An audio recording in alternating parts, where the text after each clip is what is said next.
mais um dia, estamos aqui mais uma vez. Hoje, dia 28 de maio, então vamos estudar a lição 9 do nosso segundo trimestre da gloriosa Escola Bíblica Dominical, né? Hoje, então, como título, Uma Família Nada Perfeita, da nossa lição. O texto áudio de hoje se encontra em Gálatas 6, versículo 7. Não erreis, Deus não se deixa escarnecer, porque tudo o que o homem semear, isso também ceifará. A verdade prática nos diz que tudo o que os membros da família plantarem, colherão. Essa é uma lei universal de Deus que pode ser encontrada na própria natureza. Amém, irmãos? Ficamos de pé, fazer uma oração inicial. Depois leremos a nossa leitura bíblica. Senhor, nosso Deus e Pai, te agradecemos, Senhor, por estarmos aqui mais uma vez unidos em Teu nome, Jesus, para aprender, estudar um pouco mais da Tua palavra, Senhor. Obrigado por mais um dia de vida, de saúde, a Tua misericórdia, a Tua graça que se renova nas nossas vidas. Muito obrigado, Senhor, por estar conosco. Continua aqui, Pai, abrindo nosso entendimento e nosso discernimento, para nessa manhã a gente possa aprender, Senhor, mais de Ti, Pai querido. Em nome de Jesus, usa o nosso professor, Senhor, para ministrar nossos corações. Usa, Pai querido, também o louvor agora para abrir, Senhor, essa escola. Em nome de Jesus, Senhor, nós te agradecemos. Amém.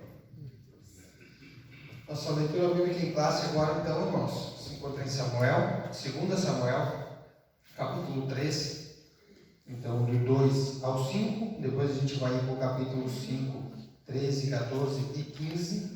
E depois a gente vai pular de novo no capítulo 12, versículo 10 ao 13. Amém? A gente vai se revezando, eu inicio aqui. 2 Samuel, então, capítulo 3, versículo 2. E a Davi nasceram filhos em Hebrom. Foi o seu primogênito Amnon, de Airon, a israelita. E o seu segundo, Eliabe, de Abigail, mulher de Nabal, o carmelita.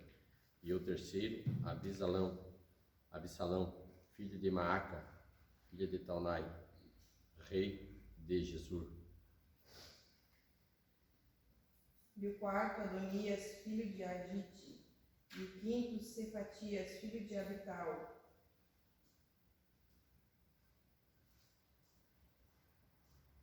E o sexto, Itreão, de Eglá, também mulher de Davi. Estes nasceram a Davi em Hebrom.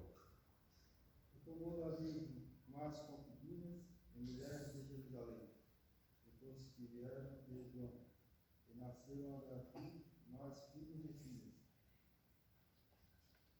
E estes são os nomes dos que lhe nasceram em Jerusalém: Samuel, Shobabe, e Natã e Salomão. E Iubar, e Elisua, e Nefeg, e Jáfia. E Elisama, e Eliada, e Elifelete. Agora, pois, não se apartará a espada jamais da tua casa, porquanto me desprezastes e tomaste a mulher de Urias, o Eteu, para que te sejas por mulher.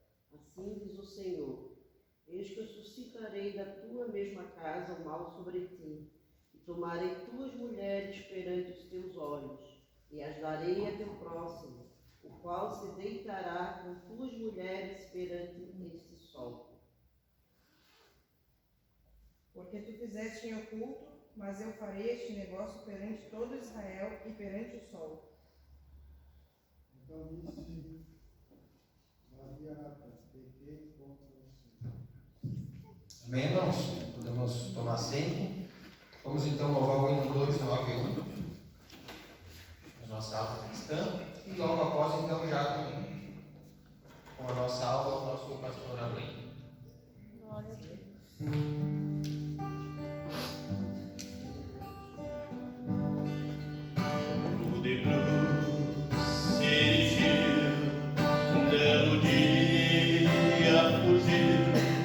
Como emblema de vergonha,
Paz do Senhor, meus irmãos. Amém.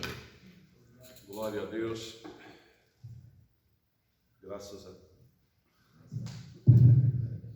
a Deus, nós queremos louvar o Senhor por mais uma oportunidade que o Senhor nos concede estarmos aqui para aprendermos mais um pouquinho da sua santa e bendita palavra na escola bíblica dominical. Nós estamos abordando nosso trimestre inteiro sobre a perspectiva familiar e nós temos aprendido muito da parte do Senhor com as abordagens, que têm sido feitas tanto pelo comentarista como pela releitura que os professores têm feito e os feedbacks dos alunos, e a gente tem crescido muito e nós louvamos a Deus por isso. Lição número 9 caiu sobre minha responsabilidade. Nós vamos estar falando sobre uma família nada perfeita.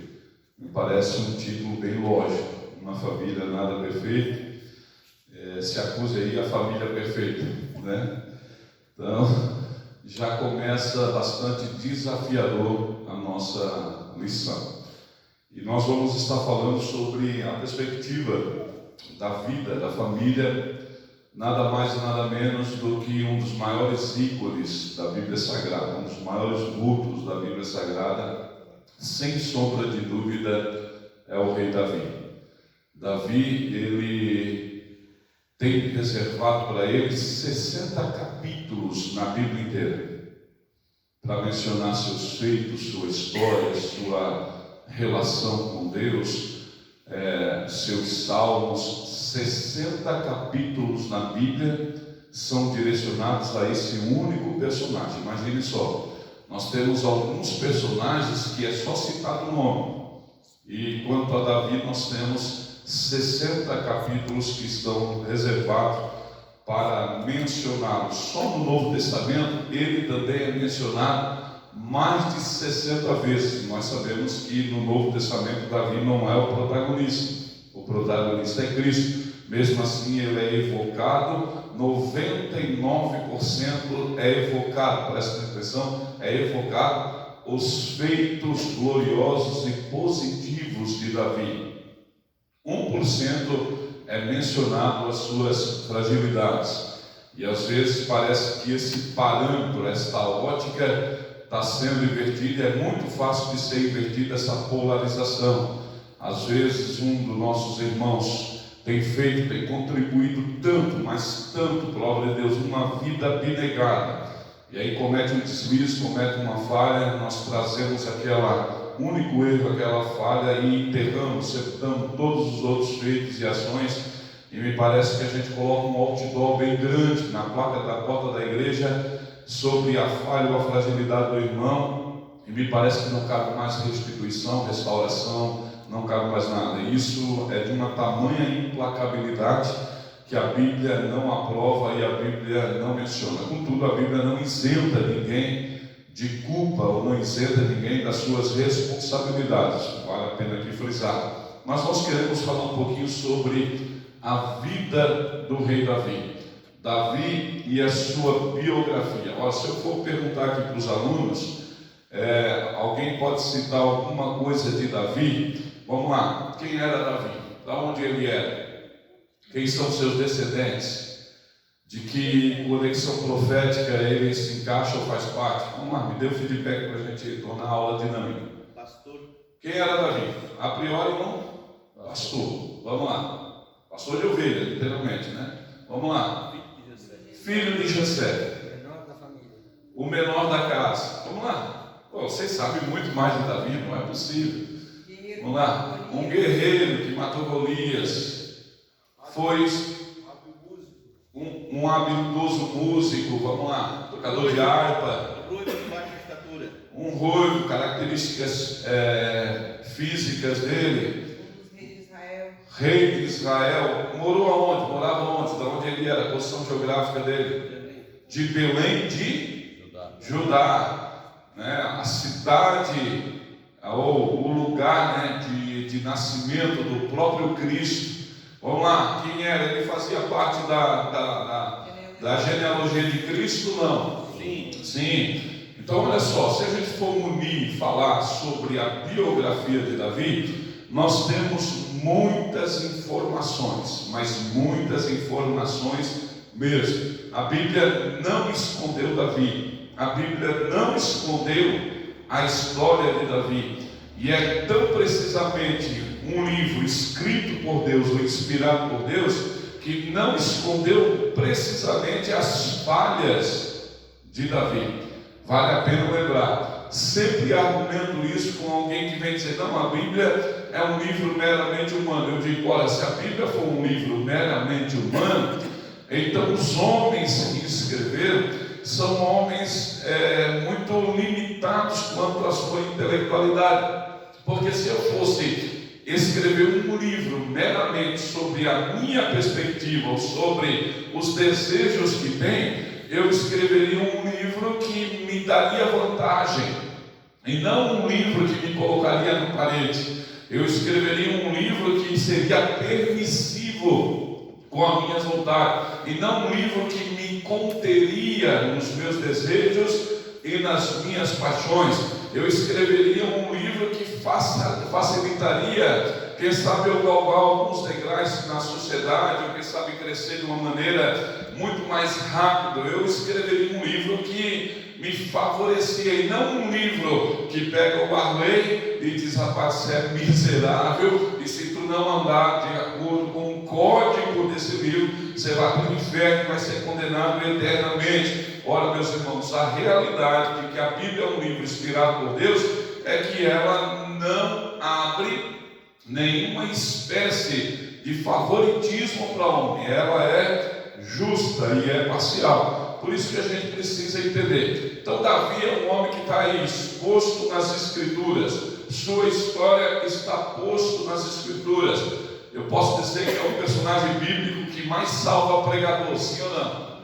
Sim ou não? Olha, você chega num culto, e o pastor Clay tem esse hábito, né? Laçar a gente meio 2 minutos para tu. Ô Davi, glória a Deus por Davi, né? Abra aí no Salmo 23, o Senhor é meu pastor e nada me faltará. Pelo menos uns 10 minutos de Davi sai, pelo menos ali Davi matando Golias sai, pelo menos Davi tocando harpa sai alguma coisa. Davi já salvou muitos pregadores, tamanha a quantidade de recursos que a Bíblia faz dele, né? E a gente precisa então entender essas coisas. Bom, eu não quero me deter muito na biografia de Davi, só para mim, a título de introdução, e falando alguma coisa. Agora tem uma frase, tem um estigma sobre Davi, que eu julgo que é importante. Davi é o homem que Deus amava ao seu coração. Deus disse, achei Davi, um homem segundo o meu coração. Amei a Davi, e de trás das malhadas eu o chamei para ser pastor do meu povo. Então percebo que Davi é um homem que tinha um coração que agradava a Deus. E a gente, de forma muito clara, se a gente passasse pela estrada e visse uma placa dizendo, aqui mora o homem cujo coração Deus ama, o que você entenderia daquela casa? O que você entenderia daquele personagem? O que você entenderia daquela pessoa que está ali sinalizada? Aqui é um homem que Deus ama o coração dele.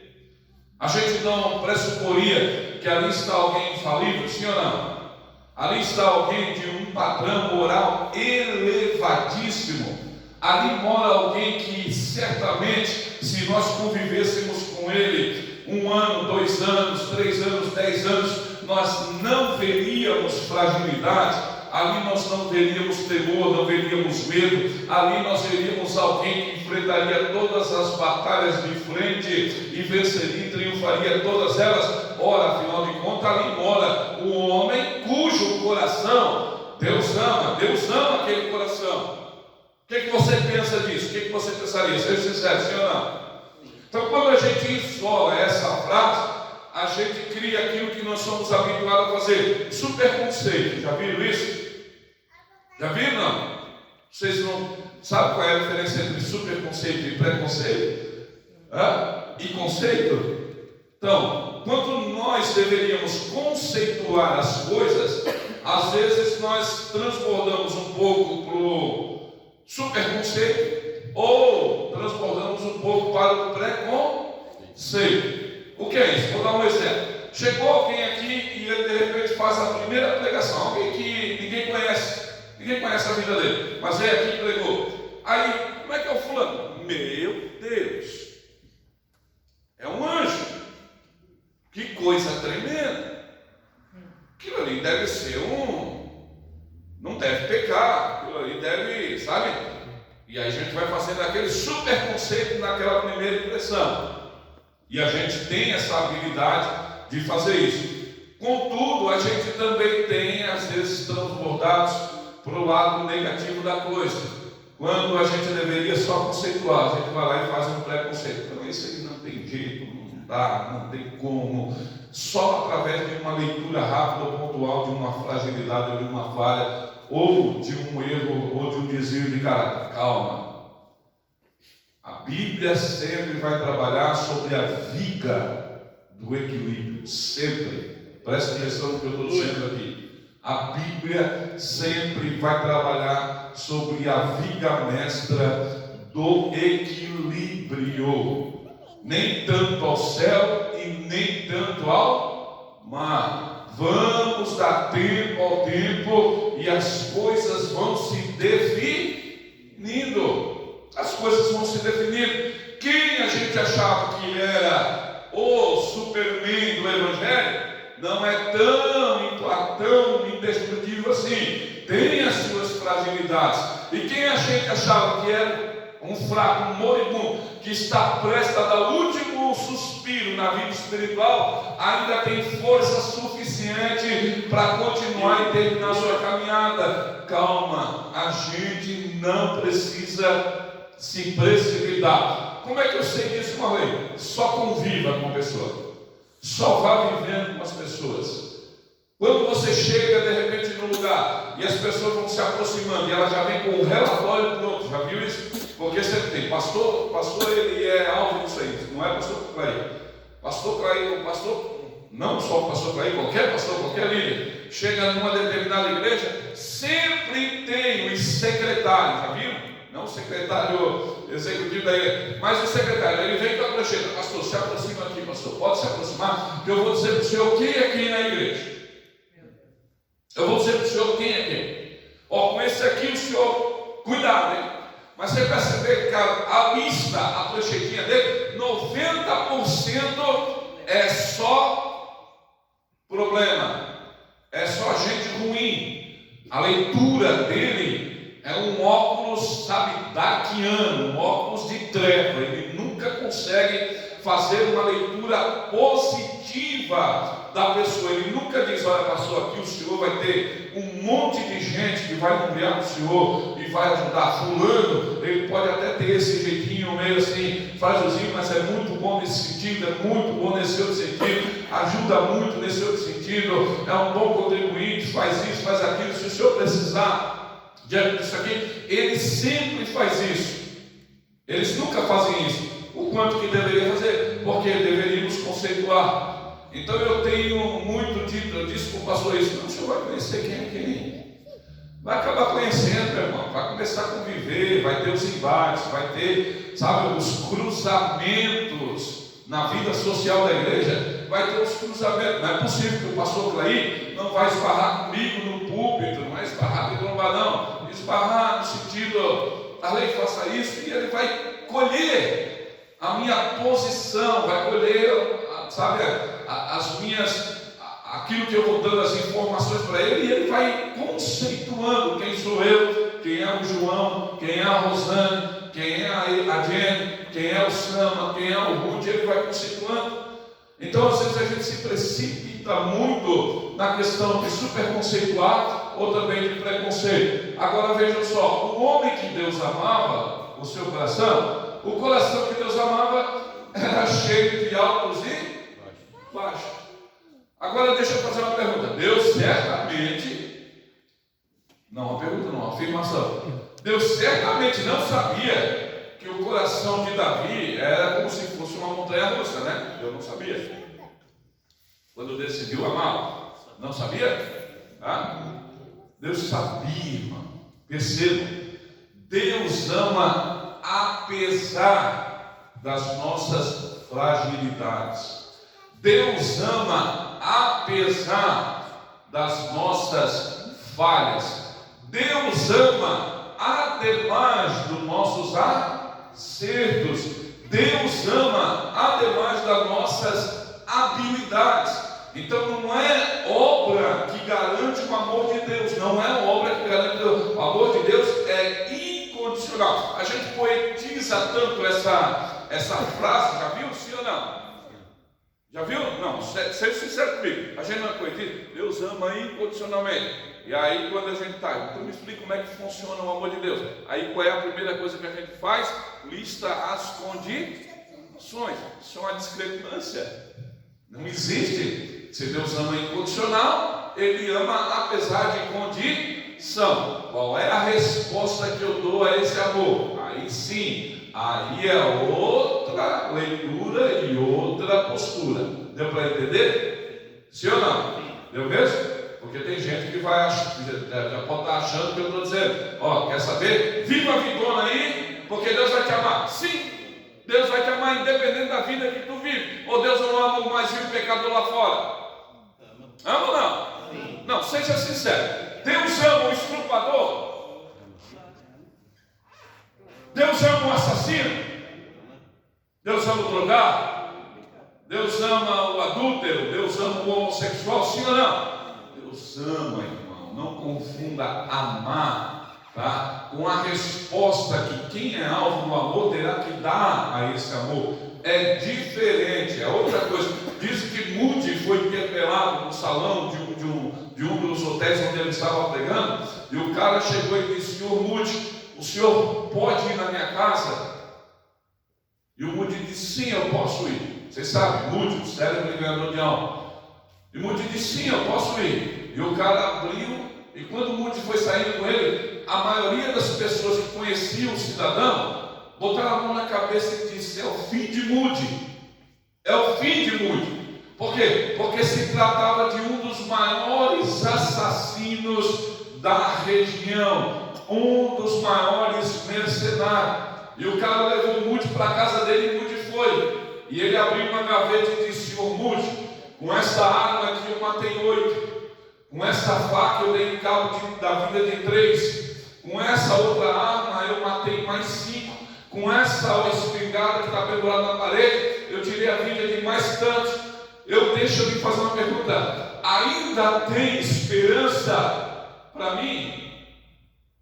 E Moody disse: sim, ainda tem esperança, e Deus lhe ama de uma maneira tão potente que eu ousaria dizer que nesse exato momento ama mais a ti do que a mim.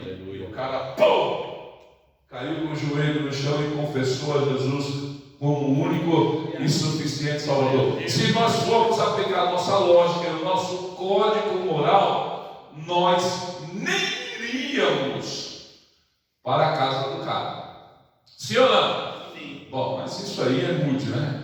É extraterrestre. Moody deve ter vindo de Andrômeda, sei lá. Outro lugar, não pode ser da Terra, aquele camarada. Mas enfim, de fato, está na biografia dele, algo maravilhoso isso. E quem pregava muito sobre isso era o pastor Nilton dos Santos. Eu gostava de ouvir muito essa abordagem dele. Então, meus irmãos, nós precisamos entender que o coração que Deus ama é cheio de altos e baixos. Vamos lá, levante a mão aí, o coraçãozinho que só acerta. Ninguém, nem meia mãozinha assim. A gente erra, a gente falha, a gente vive, a orientação bíblica para a gente viver constante, sim ou não? Sim ou não? Sim, mas às vezes a gente fica oscilando, porque faz parte da nossa natureza decaída. O problema é que nós somos especialistas em enxergar as derrapagens dos outros e nós não enxergamos as nossas capotagens. Não é? Nós somos sérios em enxergar as derrapagens. Deslizou. Opa, mas o cara vai lá, se apruma e continua. E o nosso carro está lá nas curvas da vida, capotando e capotando e capotando, e a gente diz, não, estou bem, comigo não aconteceu nada. Calma, porque não é bem assim. Não é bem assim que a gente percebe. Então percebam que o coração que Deus amava era cheio de altos e baixos. E a gente começa a ver na vida de Davi esses altos e baixos, sim ou não? Sim ou não? Sim, a gente começa a ver esses altos e baixos. Um homem que tinha poder de tocar uma harpa e expulsar demônio, foi vaidoso o suficiente para arrancar sem prepúcio a mais. Ou não? Já leram isso?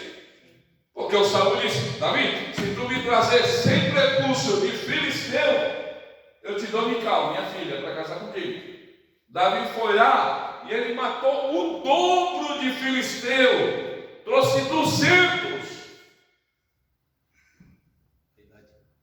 Isso aí, alguém olha e diz, olha, que ato heróico, tinha que ter trago 500. Não, irmão, isso já dá indicativo de vaidade, de soberba, de arrogância, de presunção. Davi não era extremamente humilde, era o menorzinho. Isso é a nossa poesia na pregação. Nós enchemos a nossa pregação de lavanda, irmão. Nós perfumamos tudo e deixamos tudo bonitinho, mas às vezes tem cheiro de morte, às vezes tem. Já viu quando tu chega no lugar e tem crisântemo? Já viu? Sim. Qual é a primeira coisa que tu associa com o perfume do crisântemo? Velório. Então, de repente, do jeito que a gente está fazendo, às vezes a gente está perfumando a mensagem de maneira errada. Então, calma, vamos pontuar, sabe? E a gente tem essa prerrogativa porque a gente pode ler abstraído.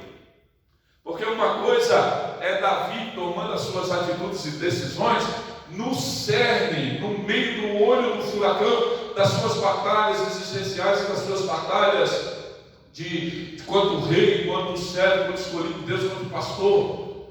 É óbvio que ele não vai acertar tudo. E ele está ali, pressão de tudo quanto é lado. Vocês pensam que é fácil? Uma das coisas do alto sabe disso, e quem serviu o exército sabe disso. Uma das coisas que eles mais trabalham no exército é raciocinar sobre pressão. Por quê? Porque você precisa estar raciocinando para dar direção a um GC, nesse caso eu, que o Otto que era comandante de esquadra, um GC, ou seja, tinha mais 4 ou 5 homens sob nossa responsabilidade, e está sibilando tiros e artilharia inimiga sobre nós, e aí nós teremos que estar cuidando do tiro e ainda dando a direção certa para não matar os homens que estão sob minha liderança. Ora, irmão, se eu não for forjado nisso, é óbvio que na primeira pressão que eu tiver ministerial, eu vou espanar e vou tomar decisões puramente equivocadas que não vão só prejudicar a minha vida, mas também vão levar a ruína a todos os que estão à minha volta. Ou vocês acham que é só deitar no sofá e tranquilo, via WhatsApp agora? É isso? É assim, pastor? Não, eu ouso dizer que quando o senhor se tornou presidente, ficou mais leve, né, o negócio? Triplicou a peso. Não deveria ser ao contrário, porque todo mundo luta para chegar lá.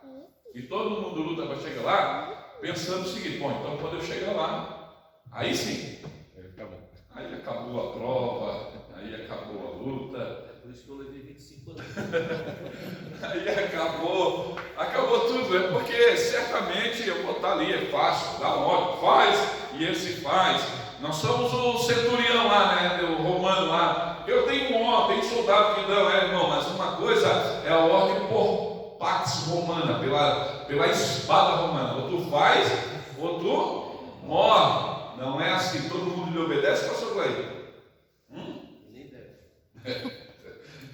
Mas deveria, e pelo menos naquelas que são direções de Deus, deveria sim, mas nem todos obedecem. Não é fácil você tomar decisões quando você está sendo prensado de tudo quanto é lado. Não é fácil. Elias entrou em parafuso. não só no redemoinho, mas entrou em parafuso. Sim ou não? Sim. Jeremias, olha que profeta é Jeremias. E ó, espanou rapidinho. Quantos capítulos tem o livro de Jeremias? Me acha aí que eu não lembro. Achei para mim rapidinho. O livro do profeta Jeremias tem quantos capítulos? Alguém acha aí? 40 e tantos, né? 48?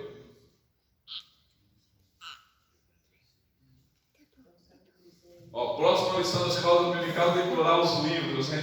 52. Quantos? 52? 52 capítulos. Olha só, 40 capítulos faltavam da história de Jeremias, com 12 ele já estava em colapso emocional.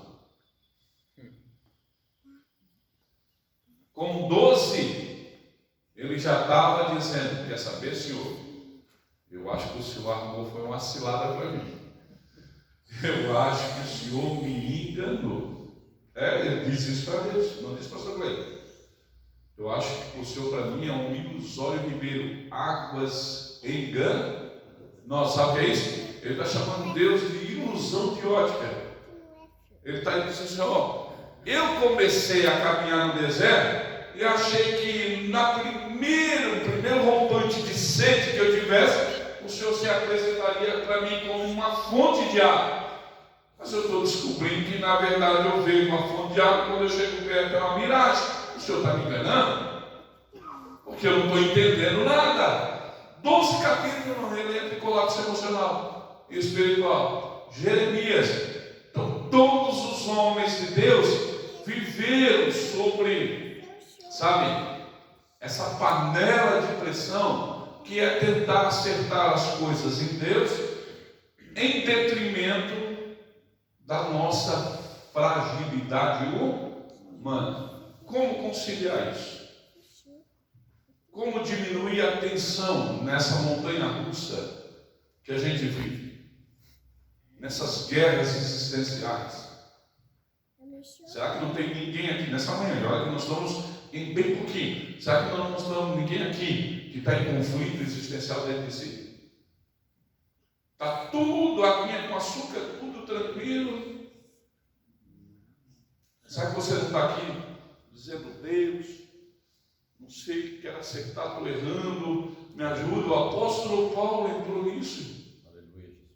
O apóstolo Paulo disse: o bem que eu quero fazer não consigo acertar, o mal que eu não quero ter consciência acabo fazendo. O apóstolo Paulo, e já viram os super crentes do século XXI? Perfeito. Já viram os super crentes do século XXI? Disse: na família de Davi, não. Davi não é ninguém perto de mim. Tá bom, pegue a tua vida que tu vive agora e coloque dentro do ambiente de Davi. E vamos ver se tu acertaria 10% do que ele acertou. Uma coisa é a gente ler abstraído, anacronicamente sobre nossa realidade. É a mesma coisa sobre pregar o evangelho nos Estados Unidos e pregar no chifre da África. É a mesma coisa que pregar o evangelho em Florianópolis e pregar na boca do Acre. Você vai com a mesma mensagem? Não, seja sincero, você tem que ir com Cristo, sim ou não? Cristo salva na boca do Acre, salva em Florianópolis. Mas você vai com o mesmo tipo de mensagem, com a mesma leitura, com a mesma perspectiva. É isso? Não funciona. E eu estou falando de coisas, sabe, praticamente simultâneas no tempo. Agora você imagine você voltar. Então diz: alguém já disse para mim: mas eu não consigo entender como é que Davi adulterou. Amigo, se tu está no lugar do Davi, talvez tu poderia ter até uma areia lá. Calma, não seja precipitado em fazer estereótipos negativos quanto a alguns personagens dele, porque a realidade da vida deles não era tão facilzinho quanto é a nossa vida. Contudo, a Bíblia nunca isentou eles da responsabilidade e os puniu de certa forma, como também não isentará a gente e também nos punirá. Então, segundo a dimensão, a proporção daquilo que nós estamos vivendo, é aí que Deus vai cobrar, porque não tem como Deus cobrar o Arley segundo a perspectiva de Davi, não tem como Deus cobrar Davi segundo a perspectiva do Arley. Ou tem? Não, isso aí seria uma injustiça. Então perceba, Deus já não cobra nem eu na perspectiva de João. Porque apesar de vivermos num ambiente, na mesma igreja, no mesmo lugar, ainda assim o meio que vivemos são extremamente diferentes e as condições de prova, de luta, de tempestade, de leitura espiritual pode fazer com que ele tome decisões das quais eu não tomaria e eu tomo decisão das quais ele não tomaria. E aí Deus vai julgar imparcialmente cada um. Porque não faz sentido Deus botar todo mundo numa vala comum e dizer o veredito é esse para todo mundo. A justiça de Deus não permite isso. Há um pratinho na balança de Deus para cada um de nós. O coração que Deus amava era cheio de altos e baixos. Como gerir de forma perfeita uma família tão complexa, mesmo sendo Davi? Vamos lá. A gente tem, quem tem 20 filhos aí, levante a mão. Melhor, vou melhorar um pouquinho. Quem tem 20 filhos de 8 mulheres aí, levante a mão. A conta de uma mulher hoje já não está fácil. Bom, minha vovó teve 20 filhos. 1,48 m. A outra, 18. Sério, eu tive 37, 36 tios. É grande o negócio, né? Como gerir isso? Às vezes você tem um filho e o caldo entorta. Às vezes você tem 3 filhos e ó, Já dá briga na mesa. e o bicho pega. E a gente é especialista. Eu não vou sair em defesa de Davi, mas eu vou sair em defesa de algumas injustiças históricas. A gente ouviu que Davi é um horrível pai. O pai pior que existe no mundo é quem é? Quem? Davi. É sério mesmo, irmão? Sério mesmo que você vai trazer essa narrativa? Sério mesmo que você vai ficar aplicando isso só porque você ouviu da boca de alguém isso foi replicado, que Davi é o péssimo, horrível, o pior pai do mundo, contudo que ele não conseguiu acertar tudo, você não acertaria 10%, afirmo de novo, sobre a circunstância que ele viveu, você não acertaria. Calma, sai um pouquinho e olha todo o cenário de Davi, que nós já vamos desenvolver alguma coisa para nós ver. Fala, pastor Luiz. Não, sério, não, peraí. Pastor, nós temos aí problema de pastores que cuidam de igrejas menores que Garopaba, tem um filho e entra em colapso. Você imagine um rei com uma pessoa com 20 filhos, 8 mulheres, cercado de arqui-inimigos e gerir uma nação sobre um código espiritual elevadíssimo. É bagagem pesada. Porque ele não está gerindo a nação tipo o Lula está gerindo o Brasil, né? Vamos lá, liberou geral. Faça o que a carne diz para fazer. Não, irmão, com Davi é diferente. Com Davi o código moral e espiritual era elevadíssimo. E isso certamente não dá peso, né? Isso não afeta. Davi dormia todas as noites sem problema, né? Tinha um copão, um balde de azeitona para ele, ó, enfiar a cabeça e conseguir dormir, é isso? Não, irmãos.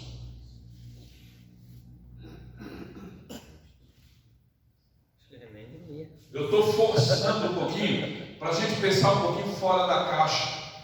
Para a gente pensar um pouquinho daquilo que a gente é, porque senão a gente vai ficar só aqueles papagaiozinhos, já viu? que escuta e repete. Quem disse para ti que papagaio sabe falar? Quem foi que disse? Isso aí é um engodo. Isso não existe.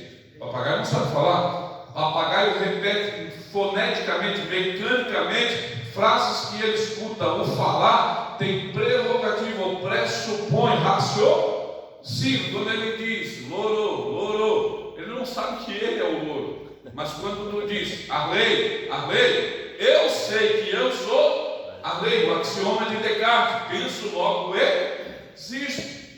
Então para a gente não virar só aqueles papagaios. Uma injustiça histórica, quer ver uma outra injusticinha histórica aí? Vamos lá. Quem já ouviu que alguém chamou Jacó de ladrão? Quando Jacó roubou a primogenitura de Esaú. Roubou? Roubou? Comprou? Hã? Comprou. Comprou. Barato. Mas o problema é de quem vendeu. Negociou, né? Estava na prateleira. Sim. O Esaú disse, eu tenho para vender. O Jacó disse, eu não tenho dinheiro, não tenho nada. Não, mas eu vendo por um prato de mentira. Isso eu tenho. Então pega. Deu.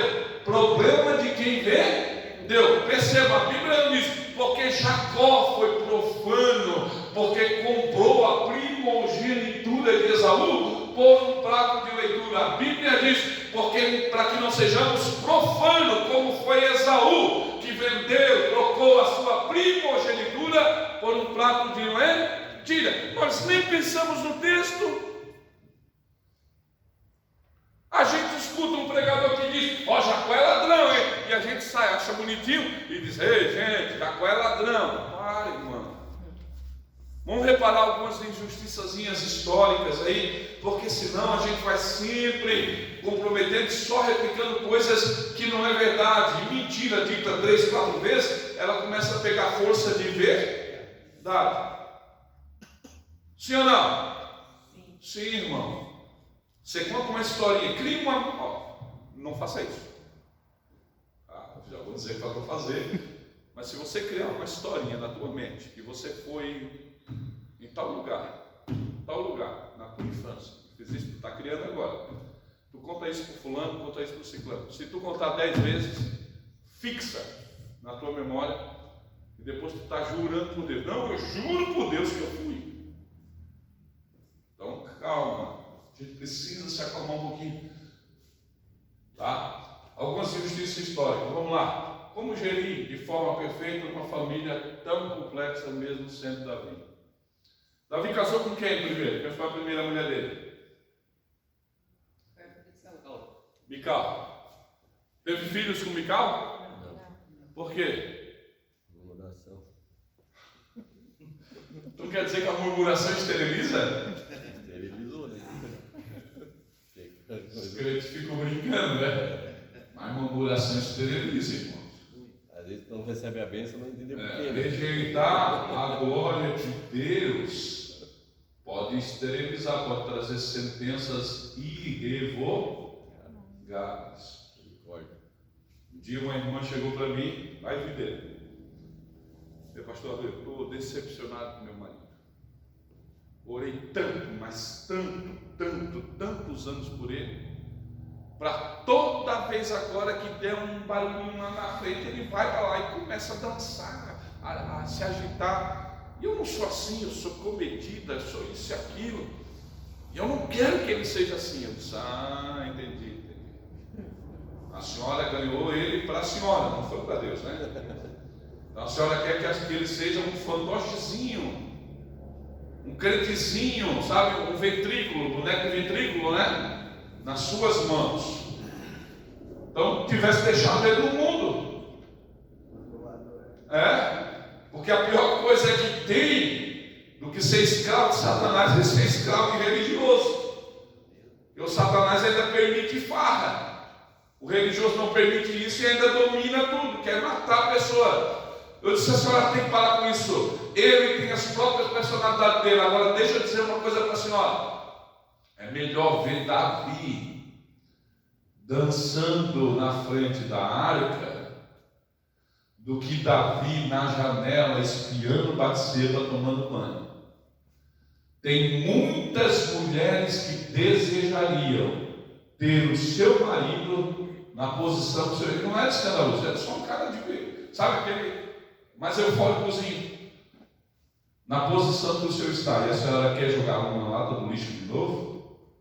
Pois eu deixo dizer uma coisa para a senhora. Se a senhora fazer isso, cuidado. O próximo a abraçá-lo não pode ser Deus, pode ser que seja Batseba lá. Peguei pesado. Nuazinha, certamente melhor do que a senhora.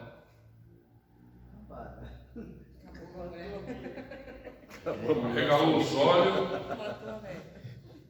Meu Deus, irmão, palavra dura. Isso é dura, mas é para sarar a senhora. Para, deixa ele, Espírito.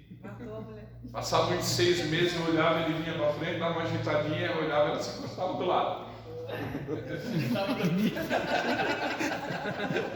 Eu disse, opa, tá pegando ali.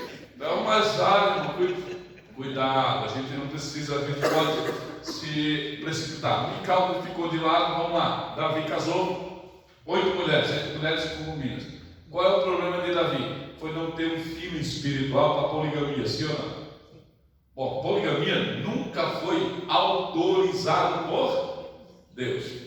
Aí alguém pode dizer, não lei, mas tem leis para casamento poligamos na Bíblia. Vamos lá, quem sabe por que Deus instituiu leis lá em Moisés sobre a poligamia, se é uma coisa que ele não permitia? É o divórcio. Vamos lá, tem o divórcio, mas tem outras coisas. Vamos lá, tem uma frase, tem uma condição ali que motivou Deus a fazer isso. Por causa das injustiças. E a gente vai enxergar isso em Cristo. Quando Jesus disse assim, ó, Moisés lhe permitiu fazer isso, por causa da dureza dos vossos corações. Mas no princípio não foi assim. Deixará o homem seu pai e sua mãe, e uniciar a 10 mulheres, ou a quantas ele puder sustentar. É isso que está escrito lá? Não, uniciar a sua mulher, a uma mulher. Monogamia. Poligamia é a cultura cananita que foi introjetada na cultura israelita, e aí como já estava totalmente pulverizado, o que Deus faz? Deus não permite, mas consente de alguma forma, trazendo leis que reparam nas injustiças, porque as concubinas eram injustiçadas. A primeira mulher geralmente humilhava e maltratava, podia despedir, como Sarai quis fazer com Agar, podia despedir de forma até mesmo cruel as outras mulheres. Então Deus começa a instituir leis para aplacar a injustiça. Mas Davi, por ser um homem segundo o coração de Deus, não devia ter acertado nisso? Como é que errou? Mas eu faço uma pergunta aqui, é polêmica. Mas Deus amaldiçoou o ventre da primeira esposa, da Mical. E aí ele não teria descendente. Sim, a segunda mulher poderia. Sim, mas não 8, né? Não, porém, poligamia. Sim. Acima de sim, isso aí. Mas talvez, quando eu acho que quando Deus amaldiçoou Mical, ele já tinha a segunda. Tá, eu já tenho quase certeza. Ele já era poligâmico. Agora, claro, não, é a mesma coisa. Vejam como o negócio é polêmico. É polêmico, complexo, e Deus ainda faz ser o herdeiro do trono filho. Isso aí. Para mim é muito pior ainda. É isso que dá o complexo da Bíblia. Como é que você chega e diz assim, ó, Salomão, de quem? Aí a Bíblia vai lá na genealogia de Jesus, que a genealogia do Messias tinha que ser limpinha, sim ou não? Sim. Aí o escritor vai lá, gerou a Davi gerou a Salomão, daqui foi mulher de Urias. Já nem bota o nome da Batseba, já bota logo o morto lá, o que foi assassinado. É para manchar mesmo. É para dizer, gente, ele é, como o Robson pregou ontem, é filho do homem, ouviu? Tem sangue, tem genealogia, tem origem, e é gente como a gente. vai pecar, porque é Deus, porque é Senhor, porque abraçou o messianato. Dá para entender? Salvo isso, nessa abordagem do pastor. E ele vai gerando filhos. Quem nasce primeiro é Aminon é o primeiro filho, tá? Esse é filho de Ainoã, pasmem vocês. A mulher de Davi é também o nome da mulher de Saul. Deixa eu fazer uma pergunta. Será que Davi, é uma pergunta, não é uma afirmação, só para polemizar. Será que Davi nutria uma espécie de inveja velada de Saul por Saul ser o primeiro rei da nação? Uma inveja subjetiva. O cara vai pegar a segunda mulher, pegou a filha do rei, depois pegou, parece uma expressão meio esdrúxula, né? Casou com a filha do rei, depois ele vai e casa com uma mulher que tem o mesmo nome, não é a mesma mulher, tá? Tem o mesmo nome da mulher do rei. Ou das duas uma, ou Davi, é uma pergunta, não é uma afirmação, estou fazendo você pensar. Ou Davi nutria uma espécie de inveja velada, ou Davi está dizendo, rapaz, eu vou tomar tudo que é Deus, não posso tomar com uma mulher, mas posso tomar exatamente o estereótipo. É isso? Ou é uma simples coincidência? Ou é uma incógnita, como diz o... Pense. Não precisa afirmar nada, porque isso também não muda muita coisa. Bom, essas injustiças históricas. Tá, vamos lá. Estou aqui na família de Davi ainda. E aí ele tem de Maaca. Quem é Maaca? A princesa de Jesus. Não é de Jesus. Jesus. Tá? Com G, né? É, com G.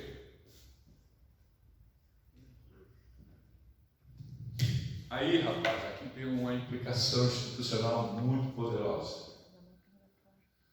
Quem foi que Jesus gerou de Davi? Vamos lá. Foi Tamar e Absalão.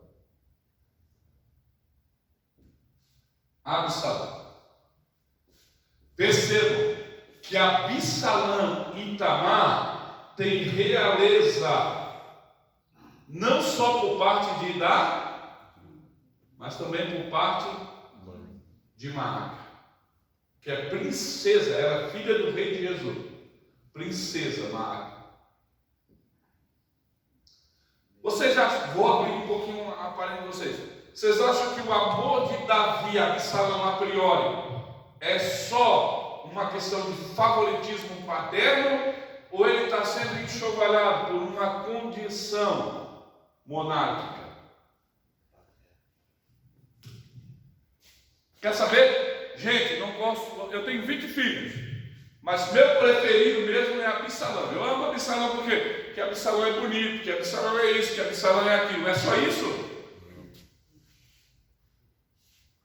Nunca passou na mente de vocês que Davi poderia chegar e dizer: acho que o mais lógico aqui a ser meu sucessor é Absalão.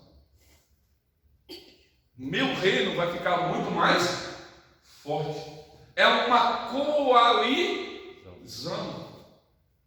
Irmão Rei, eu não acho isso.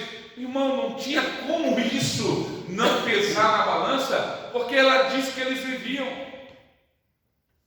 Era ou não era, pastor Cleber?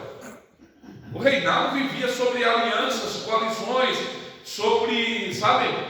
Claro que tinha isso, tanto coalizões religiosas quanto militares. Claro que tinha isso. É possível que Absalão seja favorito de Davi ao trono por causa disso, não simplesmente favorito no caso do amor. Então perceba que Absalão está aqui. Agora vamos lá. Tamar é a filha, uma das poucas que são faladas. Tem Jáfia, tem Elisama, tem Eliefete, eu acho também. Mas são poucas as que aqui tem história, é Tamar. A menina é uma donzela. O que é uma donzela na Bíblia? Virgem. O Aminon é meio irmão dela, meu irmão, mas que na época de Davi já era considerado incesto. Perceba que o incesto é permissivo na época de Davi. Não é uma lei porque tinha lei. Irmãos, é por isso que a gente precisa ler o texto com cautela. Quando Aminon chamou e arrumou toda aquela Cama de gato. tá? E as camas de gato parece que só vão mudando de nome, mas elas estão por aí. Tem crente que ainda tem habilidoso nisso, ainda consegue arrumar caminha de gato, sabe, para o irmão cair, né? Tem um camarada chamado Jonadab. Ui, meu Deus do céu, esse Jonadab é Satanás disfarçado na corte real. É o tipo de pessoa que assume responsabilidade de conselho, mas o espírito pela qual ele aconselha não é o de Deus, é o do diabo. Vocês viram agora aquela última repercussão? Que o pastor chegou e disse, assumiu o público, nós temos no evento de jovens, o pastor chegou e disse, o pastor, renomadão, chegou e disse, quando eu era jovem, eu andava com o bolso cheio de balinha house, que eu beijava muito, isso, aquilo, essa juventude não beija mais. Cara incitando a juventude a se pegar, a promiscuidade. O Eliseu Rodrigues estava atrás, não sou muito fã do Eliseu Rodrigues, com algumas ressalvas, mas naquela ali eu aplaudi. O Eliseu Rodrigues chegou e disse, vocês veem que um pastor assume a tribuna e aconselha um jovem a não se guardarem, a não se resguardarem, a não coisar, né? Esse conselho veio do diabo. Na tampa. Sim, na cara dele. Um pastor, não sei se era da igreja ou do evento, ficou claro no vídeo. Mas vejam a que ponto que nós estamos chegando. Então, os Jonadabes não são só personagens históricos. Os Jonadabes são os maus conselheiros reais de Tofel, são os filhos de Zeruia que comprometeram Davi, e Jonadab agora está com o mesmo espírito deles, comprometendo os filhos de Davi. É uma herança satânica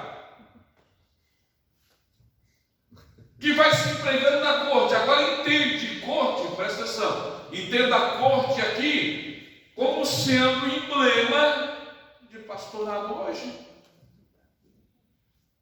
O Senhor tem obrigação em Deus em descobrir se não tem nenhum Jonadab espreitando o Senhor. Eu tenho obrigação em Deus em descobrir se eu não tenho nenhum Jonadab me espreitando, para que Satanás, disfarçado de bom conselheiro, me deu um mau conselho. Porque foi isso que Jonadab disse para Aminon. Rapaz, finge que está doente. Já começa assim. E chama o rei e diz para o rei que tu estás doente acamado e que tu só vais comer comida se for das mãos de Tamar, porque o Aminon tinha desenvolvido uma tara pela minha irmã. E aqui nós somos tudo adultos, as meninas nem vão entender isso que a gente vai falar. Cuidado para não alimentar sentimentos libidinosos e carnais, porque aquilo é como um câncer que vai crescendo e vai se alimentando, e ele te devora por dentro e por fora. Daqui a pouco você está carcomido disso e vai berrar, vai gritar. E como diria, já disse isso na escola teológica, como diria John Rambo, parafraseando Jeremias, você não sabe o quanto o coração do homem pode ser perverso. O cara tinha desenvolvido, passou por aí, uma tara libidinosa pela irmã. Olha, Tamar era boa. Se Absalão diz que Israel não tinha beleza para bater Absalão, ele era perfeito fisicamente. irmã deveria ser mais bonita ainda. Hã? A irmã deveria ser. Olha, irmão, se Absalão era assim, eu fico imaginando como é que não deveria ser Tamar. Uma donzela que vestia roupas talares.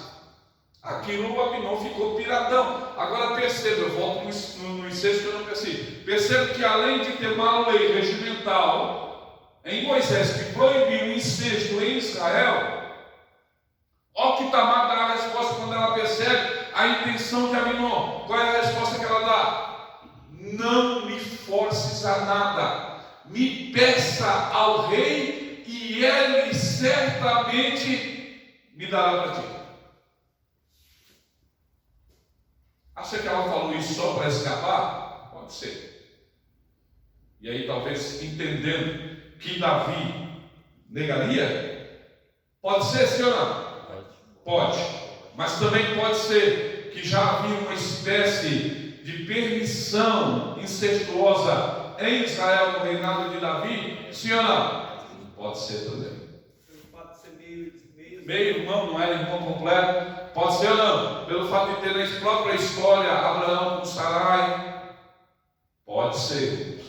Pode ser. Entendeu? Então percebe que algumas fragilidades de Davi agora começam a aparecer, refletidas agora como espelho na vida dos filhos dele. Aí o Aminon vai lá e faz aquilo. Olha só, perceba como era a tara. Porque vocês sabem que vocês são adultos, depois do orgasmo, você sofre o quê? Uma espécie de...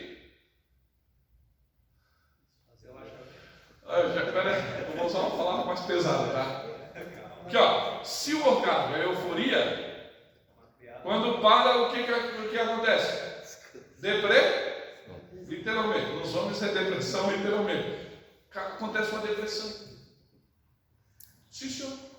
Você fica dizendo assim, estou chateado, satisfeito, tá bom, ok. Mas se você tem amor, tem ligação, sim ou não? Você não pega a esposa, dá um chute na bunda e diz, ó, vai, não te quero mais. Não é isso. Mas olha o que aconteceu com Tamar. A Bíblia diz, e ele a rejeitou. Rejeitou muito mais do que o desejo que tivera por ela. A Bíblia diz isso. Ou seja, quando ele disse, não é isso que eu queria, foi só um ato carnal, literalmente, tá? Alimentado pela libido, pela pulsão sexual. E quando ele viu, aí sim que ela disse, olha, não faça gratificação, não faça isso, porque será maior ainda a minha vergonha, minha desonra. E ela pegou, rompeu as vestes talares, que eram as donzelas do rei, pegou e botou cinza na cabeça, que é símbolo público de humilhação, e foi gritando para quem? Para Davi? Para quem? Para Absalão, o seu vingador. Aí alguém pode dizer, como eu já vi alguém desafortunado que não lê a Bíblia com cautela, dizer, Davi não deu nem bola. Ô irmãos, a Bíblia diz, se irou-se muito Davi. Mas o problema é que a gente pensa que os filhos de Davi, na época adulto, viviam tudo no mesmo quarto com Davi. Já viu isso? Residências longe, cada um tinha o seu servo, cada um tinha o seu exército, a guarda pessoal. Pensa que era só chegar lá e dizer, não é assim, irmãos. Não era assim, não seja inocente. Não era assim. Aminon estava na casa dele. Na casa dele. O Absalão arquitetou um plano por 2 anos. E eu tenho medo, não tenho medo daqueles que chegam na tua lapa e não gostei do que tu fizeste. Tá? Com tudo que tem que ser comedido, mas esses aí pelo menos carregou, vai embora leve, vazio, tranquilo.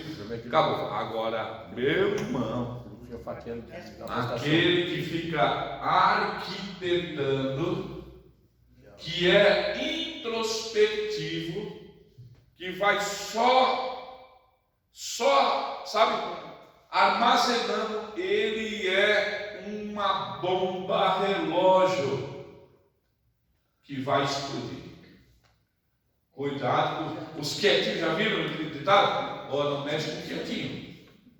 O quietinho Quando explode para valer. Né? Olha aí, Depois o Aldo fala. existe esse tipo de gente que está falando no nosso meio, mas eu acho que uma pessoa dessa ainda não passou realmente pelo processo de regeneração. Claro que não. Ele está em processo. É possível que ainda se degladie, Rudy, no processo de regeneração, processo ainda de amadurecimento, ainda a natureza carnal ainda às vezes aflora, ainda tem a rompante, entendeu? Então por isso que é importante nós desenvolvermos um mecanismo de vigilância, de aplacabilidade de ira. Não se deite o sol sobre a sua ira. A Bíblia vai falando algumas coisas disso, para que a gente não ponha em execução plano sombrio que sonda o nosso coração. E se você disser que nunca pensou numa coisinha meia nebulosa, parabéns, você vai ser arrebatado agora. Já pegou. Vai lá, Duas coisas sobre Tamar e Amidon, a questão de pecado duplo, né? Não só o incesto, mas foi o estupro também. Sim. Sobre Principalmente o estupro, né, que foi contado ali. Principalmente.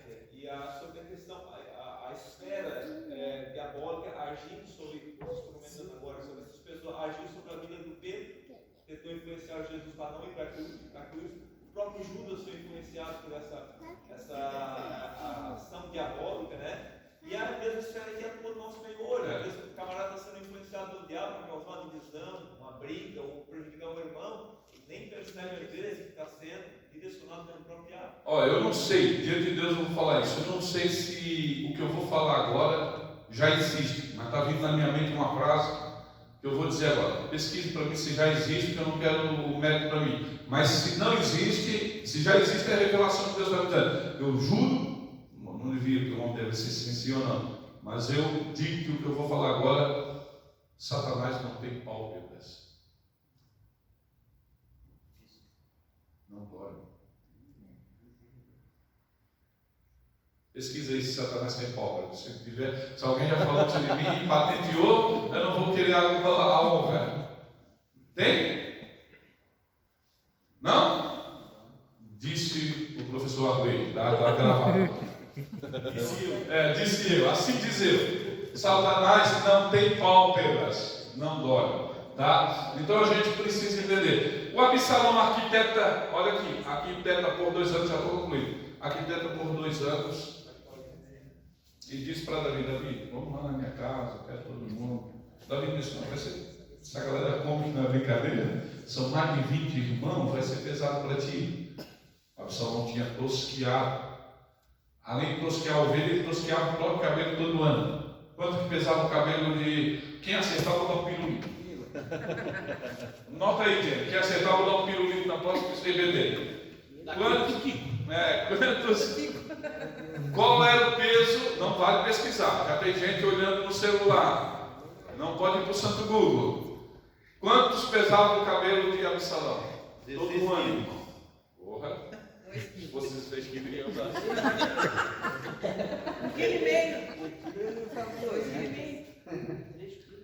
2,280 kg para ser preciso, próximo de 2,300 kg. Mesmo assim, é muito cabelo. Ano? Todo ano. Como é que ele produzia todo esse cabelo todo ano? Não sei, ou genética é Toda desgraçada. hora, eu acho que eu seria por Hã? Aquilo ali devia ser um poço de testosterona. Hã? Tu imagina? O único produto que ele passava lá não tinha aqueles velhos, não tinha nada. Era sebo de carneiro. Devia ser sebo de carneiro. Mas dizia, escuta. Mas eu sofro disso. Pastor, todo ano tira 230 gramas de cabelo. O Absalão tirava, nem dá isso, pastor. O Absalão tirava 2,3 kg, cara, é muito cabelo. 2,3 kg todo ano, não é 10 anos acumulado. Todo ano ele cortava. Ele fazia tosquia do próprio cabelo. E o cabelo dele, que era a vaidade, foi o instrumento pela qual Deus permitiu que Joabe o alcançasse. Ele ficou engarruchado. E se canta até hoje em Israel algumas cantigas sobre o cabelo engarruchado de Absalão. cuidado, porque quando você coloca alguma coisa como vaidade prioritária na sua vida, pode ser ali a tua ruína, que não seja o seu, tá? Pois é. Não, se fosse careca, Deus queria pegar, ó, prendia aqui a forqueta da madeira e já era. Morria do mesmo jeito. Tá, vamos lá, só para a gente encerrar. Uvas verdes, dentes embotados.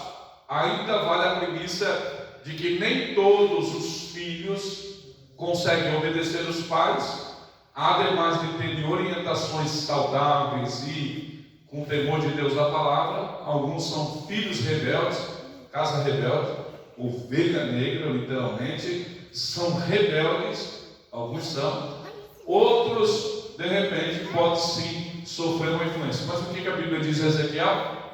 Nunca mais se diga, em Ezequiel e Jeremias fala, nunca mais se diga esse ditado em Israel: os pais comeram uva verde e embotaram o dente dos filhos. Ou seja, não diga mais que o filho está pagando pela culpa do pai. Não diga isso. Não diga. A alma que pecar, essa morrerá. Tanto a alma do pai quanto a alma do filho são minhas, diz o Senhor. Perceba, isso aqui não precisa de exegese. Precisa, pastor, esse texto? Não precisa de exegese. É autoexplicativo. Vamos lá. A responsabilidade é de todos, é aquilo que eu falo. Meus filhos, eu estava falando ontem com a Xanana, disse assim: pai, o filho caçula do senhor já está com 19, vai fazer 19 agora em agosto. Eu disse: obrigado por me falar de forma subjetiva que eu estou ficando velho. Mas é uma realidade. Os três são adultos. Ensinei o que eu pude ensinar. Fui aquilo que eu podia ser de pai. Eles que decidam agora, mas já disse, enquanto ensinava a eles, ensinei também que a partir disso, a responsabilidade das decisões deles viriam carregada com as consequências dos atos deles também. Jonadab e Satanás disfarçado na corte real, ninguém acerta tudo, obviamente nem Davi acertou, mas devemos errar o mínimo possível. Devemos errar o mínimo possível. Apesar dos pesares, Davi ainda pode ser um exemplo a ser seguido. Eu faço a pergunta para vocês. Vamos mexer. Posso? Pastor, estava pensando aí. Paz do Senhor dos irmãos. Todo mundo pode ter seus exemplos bons, deve ser seguidos. Os maus exemplos a gente descarta. Então, Davi pode ser um exemplo a ser seguido em partes. Em outras partes, ele tem que ser descartado porque tem coisas que ele errou. E nós somos a mesma coisa. A gente olha para nós, nosso dia a dia, a gente vê situações que a gente não pode ser exemplo para algumas pessoas. A gente tem que ser o exemplo dos fiéis, Paulo recomenda a Timóteo. Porém, há momentos, há situações que a gente pratica até muitas vezes sem querer, mas a gente faz coisas erradas e aí a gente não deve ser seguido por esses exemplos.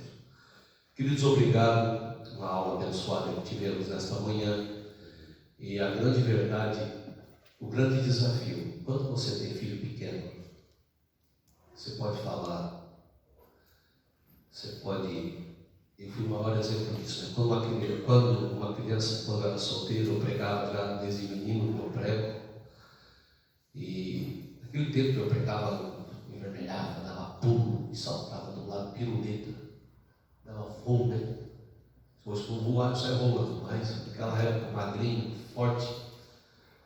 E aí, se tivesse uma criança gritando na igreja ou correndo pelo corredor, ainda hoje eu entendi que eu fico meio envaretado. Mas eu mandava o pai ou a mãe. Teve vezes que eu aprendi com o pastor, o Álvaro. O pastor Álvaro mandava a criança, chamava os pais, pega o filho desse filho do diabo aqui.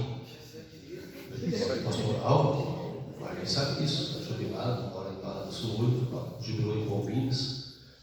Muitas vezes ele fez isso e eu aprendi isso com ele, né? Achei que isso era bonito. Só não chamava o filho do diabo, mas Filho imperial.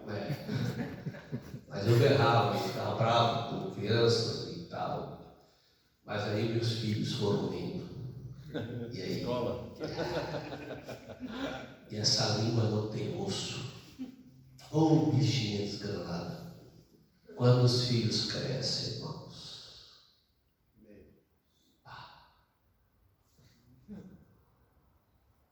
A gente faz tudo, educa tudo da mesma maneira, faz de tudo, ora, clama, vive oração. Eu tenho alguns hábitos dentro da minha casa de oração. Eu sou um pastor, não quero ver o filho, não quero ganhar a vida dos outros, não quero perder o meu. O dia que meu filho saiu de casa com 18 anos e disse: pai, eu odeio essa vida que o senhor tem. Aquele que falou ali no aniversário passado, que você estava aqui, quem viu? Eu odeio isso, eu não acredito em Deus. Estava começando a fazer direito, agora já está fazendo estágio de direito.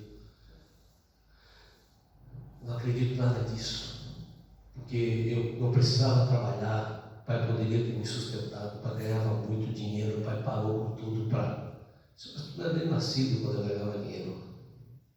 Tu nasceu, eu estava na obra já. Como é que tu vai me cobrar isso? E ele disse: mas eu sei a sua história. E eu odeio isso. Não acredito em nada. A primeira coisa que me veio: vou largar o ministério. O presbítero Moeliel, que está dirigindo o Macacu, foi vítima disso. Dirigiu em várias igrejas em Fortaleza. De repente ele viu as filhas saindo da igreja. A mulher dele disse: ganhar a vida dos outros, perder a nossa casa? Não. Estou indo embora. Não quero mais não quero mais igreja. Não quero mais dirigir igreja, pastorear e perder a família. E agora, passando os anos, chegaram aqui em Aropaba, Deus começou a falar com eles, começou a renovar eles. E no primeiro ato que ele disse que ia dirigir, Jesus já trouxe uma filha de volta. Ele está lá acompanhando ele. No culto aqui. Glória a Deus. Mas o sofrimento é grande. E a primeira coisa que eu pensei foi largar o ministério. Mas ia largar mesmo, ia largar a presidência. Esperei 25 anos para levar a presidência e ia largar. Foi a primeira coisa que eu pensei: vou abandonar. Vou morar na minha casa em Tubarão, na minha Capivari embaixo, e vou tocar a minha vida. Ainda dá tempo de ser administrador de empresas, usar a minha profissão. Mas Deus não me permitiu, Deus falou comigo. Eu entrei para dentro de uma sala e eu orei 7 dias, sem comer e sem beber água. Nem água eu tomei, eu fiquei com a boca toda arrebentada. Eu não sei como é que eu aguentei. Eu desmaiei na sala.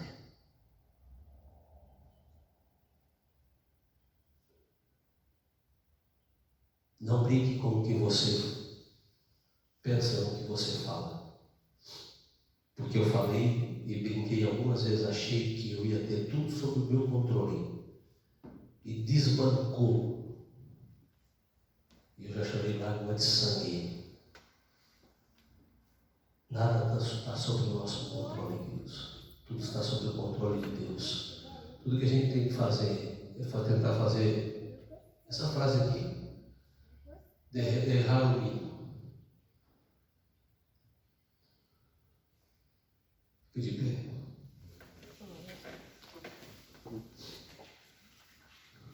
Vamos orar ao Senhor.